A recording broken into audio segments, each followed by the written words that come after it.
একাদশ শ্রেণীর বন্ধুরা, আজকে তোমাদের জন্য আবার একটি নতুন ক্লাস নিয়ে আসলাম। যেহেতু তোমাদের এখন পরীক্ষা চলছে আর এই পরীক্ষাগুলি বেশ কয়েকদিন গ্যাপ দিয়ে আছে, তার জন্যেই মাঝখানে এই ভিডিওগুলি দেওয়া, যাতে তোমরা আরও বেশি বেশি করে কমন পাও এবং বেশি বেশি করে নাম্বার পাও।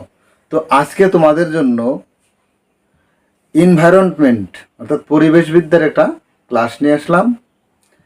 আমি আশা করছি এখান থেকে বেশিরভাগ প্রশ্নই তোমরা কমন পেয়ে যাবে। তো অবশ্যই ভিডিওটি না টেনে সম্পূর্ণ প্রশ্ন তোমরা দেখে মুখস্থ করে নেবে। আমি বলছি তোমাদের এখান থেকে বেশিরভাগ প্রশ্নই কমন আসবে। তো অবশ্যই তোমরা এই ভিডিওটি দেখবে এবং তোমাদের যারা বন্ধু আছে তাদেরকে শেয়ার করে দেবে। তো দেখে নাও আজকে তোমাদের জন্য পরিবেশবিদ্যার কী কী প্রশ্ন আছে। আর পরীক্ষার যে প্যাটার্নটা, প্রশ্নপত্র, ওএমআরসি, সে সম্পর্কে তোমাদের ক্লাসে স্যাররা তো অবশ্যই বুঝিয়েছে, সেই হিসাবেই তোমরা করবে। আর 4টি করে অপশান থাকবে। এখানে মূলত আমি একটি সঠিক উত্তর দিয়েছি, আর তোমাদের কোশ্চেনের মধ্যে 4টি অপশান থাকবে। তো এখানে সঠিক উত্তরটাই দেওয়া আছে। তোমরা দেখে নাও আজকে কী কী কমন প্রশ্নগুলি তোমাদের জন্য আছে। 1 নম্বরে আছে, ভারতের বৃহত্তম তথ্য প্রযুক্তি কেন্দ্র কোথায় অবস্থিত? ভারতের বৃহত্তম তথ্য প্রযুক্তি কেন্দ্র বেঙ্গালুরুতে অবস্থিত। তোমাদের 4টি অপশান থাকবে, সেখানে বেঙ্গালুরু অবশ্যই থাকবে। যদি থাকে প্রশ্নটা তাহলে 4টি থাকবে, সেখানে বেঙ্গালুরু থাকবে। বেঙ্গালুরু তোমাদের সঠিক উত্তর, সেটাকে গোল করলেই হবে উত্তরপত্রে গিয়ে ওএমআর সিটে। 2 নম্বরে আছে, পৃথিবীতে মোট জলের শতকরা কত পরিমাণ কি নোনা জল? নোনা জল পৃথিবীতে মোট জলের কত পরিমাণ? অর্থাৎ 77% নোনা জল।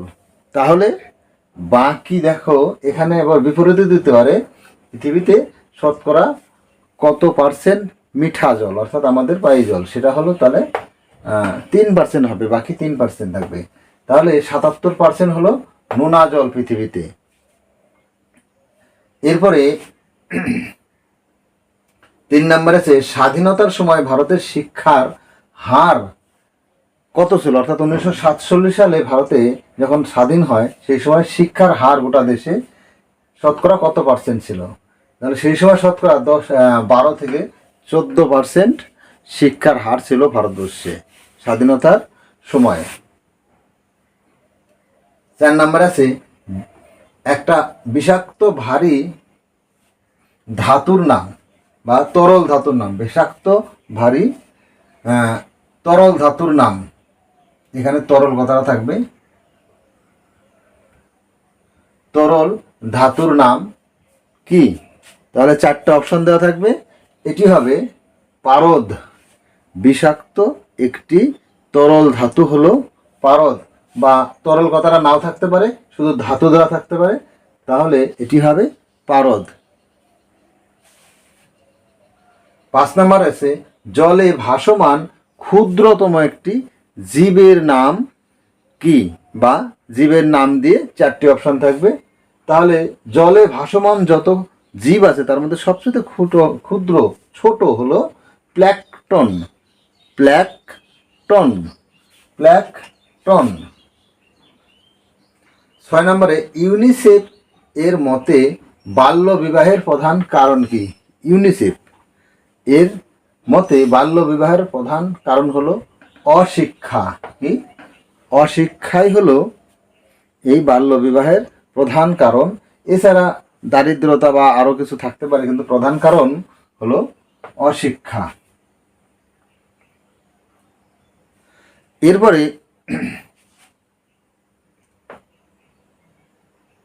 একটি অ্যারোসেল এর উদাহরণ হলো, একটি অ্যারোসেল এর উদাহরণ হলো ধূলি কণা। একটি অ্যারোসেলের উদাহরণ হলো ধূলি কণা।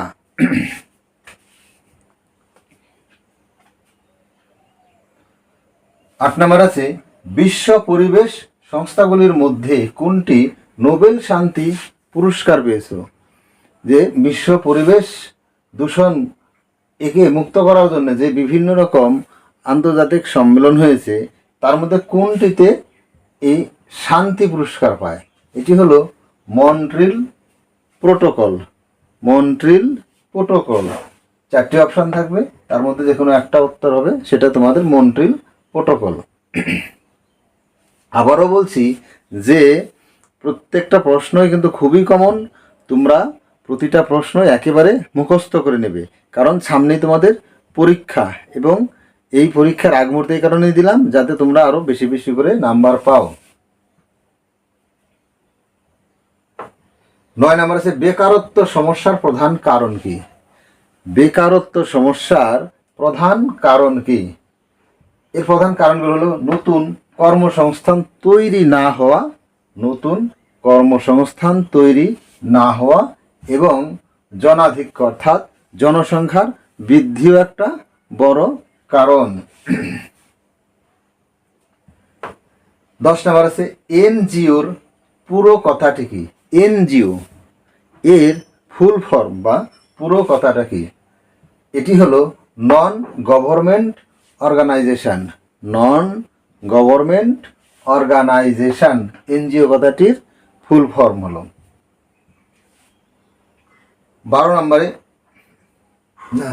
নম্বরে শিক্ষার অধিকার আইন সংবিধানের কত নং ধারায় উল্লেখ আছে? এই যে আমাদের শিক্ষার অধিকার, এই অধিকারটা সংবিধানের কত নং ধারায় উল্লেখ আছে? এটি আছে সংবিধানের 21 নং ধারায় উল্লেখ। সংবিধানের 21 নম্বর ধারায় উল্লেখ আছে এই শিক্ষার অধিকার। 12 নম্বরে উন্নয়নের ক্ষেত্রে শিল্পের প্রধান অবদান কি? উন্নয়নের ক্ষেত্রে শিল্পের প্রধান অবদান হলো কর্মসংস্থান বৃদ্ধি। শিল্প কোথাও স্থাপিত হলেই বিভিন্ন লোকের কর্মসংস্থান হবে, তাতে সেই পারিবারিক ক্ষেত্রে এবং দেশের ক্ষেত্রে উন্নয়ন অবশ্যই হবে, বৃদ্ধি পাবে। 13 নম্বর আছে আগ্নেয়গিরির অগ্নুৎপাতের ফলে সৃষ্ট একটি গ্যাসের নাম বা গ্যাস হলো কি? 4টি অপশন থাকবে, 4টি গ্যাসের নাম থাকবে। সঠিক উত্তর হবে কার্বন ডাই অক্সাইড। এই যে আগ্নেয়গিরি উৎপাত হয়, তার ফলে সৃষ্ট গ্যাস হলো কার্বন ডাই অক্সাইড। আরও অনেক কিছু হয়, তার মধ্যে প্রধান হলো কার্বন ডাই অক্সাইড। 14 নম্বরে পশ্চিমবঙ্গের রামসার সংখ্যা কত? পশ্চিমবঙ্গের রামসার সংখ্যা হলো 2। পশ্চিমবঙ্গের রামসার সংখ্যা হলো 2। 2, 3 বা 5, 6 এরকম 4টি অপশন থাকবে, তাহলে 2। এই রামসা হলো আমাদের এই বিশ্ব পরিবেশের মধ্যে যে জলাধারগুলি আছে, বিল, পুকুর, খাল, এরকম যে জলাধারগুলি আছে, সেগুলো সংরক্ষণের একটা সংগঠন, যাতে সেগুলো রক্ষা করা যায়। 15 নম্বর অম্ল বৃষ্টির জলে পিএইচ এর মান কত? অম্ল বৃষ্টির জলে যে পিএইচ, তার মান হলো 5.5 বা তার কম। 5.5 বা তার কম। 16 নম্বরে কম্পিউটার জানা থাকলে কোন ক্ষেত্রে কাজের সুবিধা সব থেকে বেশি হয়? কম্পিউটার যদি জানা থাকে তাহলে কোন ক্ষেত্রে কাজের সবচেয়ে সুবিধা বেশি হয়? না, তথ্য প্রযুক্তি ক্ষেত্রে।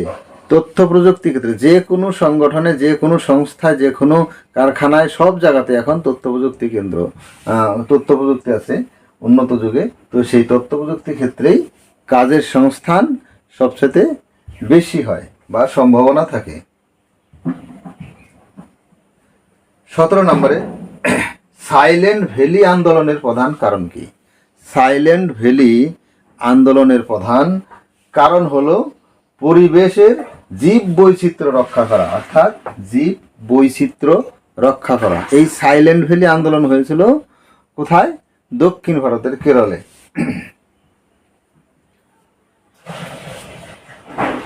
18 নম্বরে মানব দেহে শব্দ দূষণের ফলে সৃষ্ট একটি প্রভাব আলোচনা করো, বা সৃষ্ট একটি রোগের নাম আলোচনা করো। যে কোনোভাবে দিতে পারে বা আসতে পারে।